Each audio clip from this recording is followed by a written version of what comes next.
I'm constantly on medical websites looking at my symptoms, seeing what they might correlate to. That rolls over to when I'm in the hospital and I see some type of blood work result that I may be like a little bit concerned about or that may be elevated.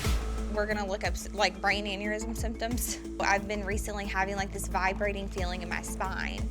And so I'll look that up. Nervous system conditions such as Parkinson's disease, multiple sclerosis, and essential tremors can cause these tremors. Turns out it's a symptom of MS, which my grandmother had. And I'm like, okay. And then I start self-diagnosing based off of that. You've come up with a list of 23 things that you've kind of self-diagnosed with, right? And if we take a look at these, and I went over these pretty carefully, there were a couple of things that were missing from the list. So I went to Google myself, and if I was going to look, I would add something to the list, illness anxiety disorder. And it's sometimes called hypochondriasis or health anxiety, is worrying excessively that you are or may become seriously ill. You may have no physical symptoms, or you may believe that normal body sensations or minor symptoms are signs of severe illness, even though medical exam says otherwise. And so you come down to the symptoms, and let's see how they fit. Being preoccupied with having or getting a serious disease or health condition. Would that fit you? Absolutely.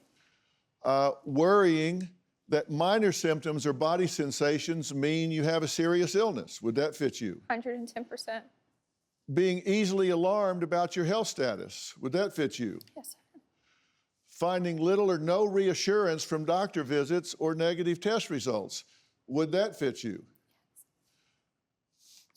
Worrying excessively about specific medical conditions or your risk of developing a medical condition because it runs in your family. Having so much distress about possible illness, it's hard to function.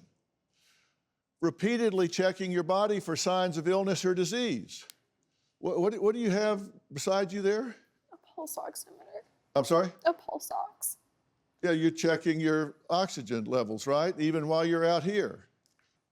Frequently making medical appointments for reassurance, avoiding people, places, or activities for fear of health risks, constantly talking about your health and possible illnesses, frequently searching the internet for causes of symptoms or possible illnesses. They could just put your name at the top of this list. Every one of those things, and it doesn't take all of them for that diagnosis to fit, but that's straight out of the DSM-5 for illness anxiety disorder, but that wasn't on your list. There's another, which is somatic symptom disorder. So let's click on that one. It's characterized by extreme focus on physical symptoms, pain, fatigue, causes major emotional distress and problems functioning. You may or may not have another diagnosed medical condition associated with these symptoms, like POTS, but your reaction to the symptoms is not normal.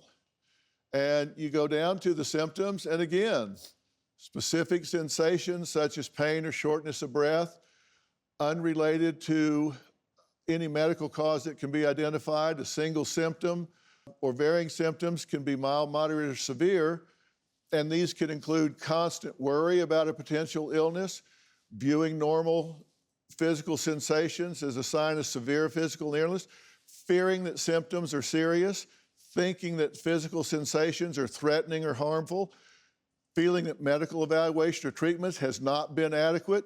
Physical activity can cause damage to your body. You don't even want to get your pulse rate up, right? You told my producers 100% you were going to faint or pass out walking to the stage. And you got to the end of the stage and collapsed at the end of the runway.